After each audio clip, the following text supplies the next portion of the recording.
On September 4 at 3 p.m., an employee at a salvage yard was conducting routine defueling of vehicle gasoline tanks when disaster struck. Flammable gasoline vapors from the defueling area collected near the ground surface, where torch-cutting operations were taking place nearby. The sparks from the torch ignited the vapors, resulting in a sudden explosion that tragically claimed the worker's life. OSHA's investigation of the incident identified several federal safety violations, underscoring critical gaps in the employer's fire protection measures. First, OSHA requires all fire hazards to be removed from areas where work like torch cutting may generate sparks. In this case, the employer failed to ensure the work area was free from such hazards, exposing employees to a highly combustible environment. OSHA also found that the employer allowed torch cutting in an area where gasoline vapors were present, a clear violation of safety standards for work performed near flammable vapors. This decision greatly increased the likelihood of ignition and highlighted the employer's lack of adequate safety planning. The investigation also revealed that the employer had not relocated combustible materials to a safe distance of at least 35 feet from the work site.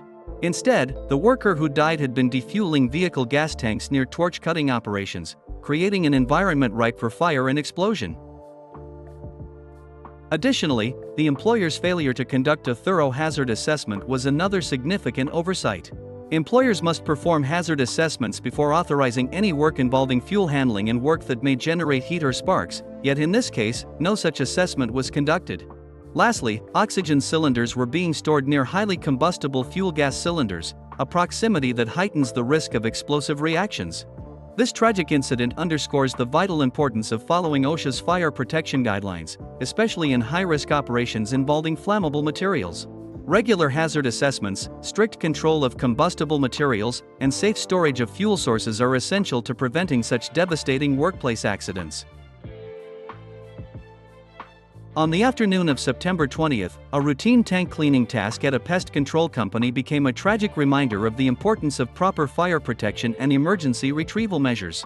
At 2 p.m., an employee was tasked with draining residual brine water from an 8-foot deep, 10,000-gallon fiberglass tank previously used to store gasoline.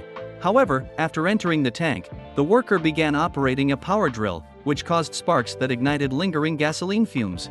The explosion that followed completely engulfed the worker, fatally burning them. OSHA's investigation revealed that the incident stemmed from a series of critical oversights in fire protection and confined space safety protocols.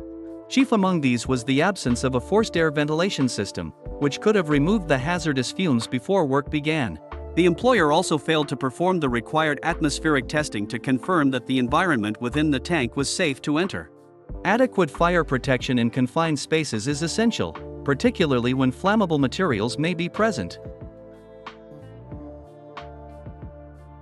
OSHA requires employers to take specific steps to eliminate fire hazards in such spaces, including purging, inerting, flushing, or ventilating, yet none of these were implemented.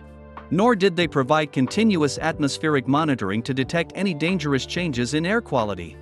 Furthermore, OSHA mandates that employers must use constant monitoring equipment when workers enter confined spaces with flammable substances, but the employer neglected this requirement as well. In addition, OSHA found that the employer had failed to ensure that a suitable mechanical device was in place for emergency retrieval in the event of a fire.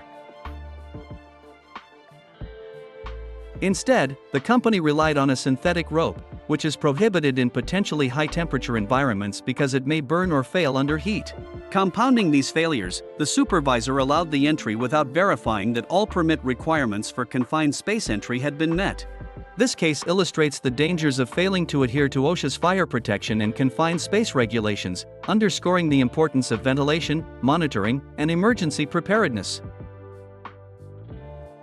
On July 19, at 7:15 a.m., a routine operation at a manufacturing facility turned catastrophic.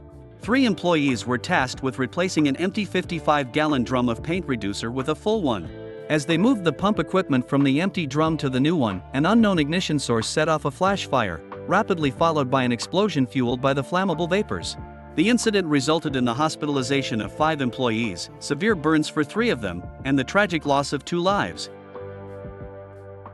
OSHA's investigation revealed that the employer's disregard for essential fire protection measures in handling flammable liquids contributed significantly to the accident.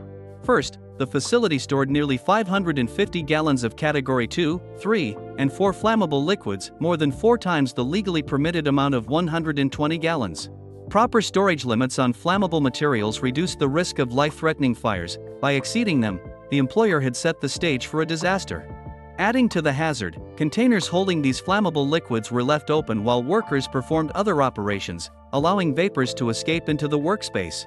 Compounding this issue, the employer failed to ensure that workers used non-sparking tools for removing and installing bungs and siphon connections on the barrels, a crucial precaution to prevent accidental ignition. OSHA also found that workers used polyurethane reducer for pump cleaning without bonding or grounding the equipment, a necessary step to avoid static buildup, which was a likely cause of this fire and subsequent explosion. Additionally, employees had not been trained in critical safety procedures for grounding and bonding or handling flammable liquids, leaving them unprepared for these dangers. This case illustrates the severe consequences of overlooking OSHA's fire protection requirements, particularly when handling flammable substances. Adhering to storage limits, using proper tools, and providing thorough safety training are essential steps to prevent such tragic incidents.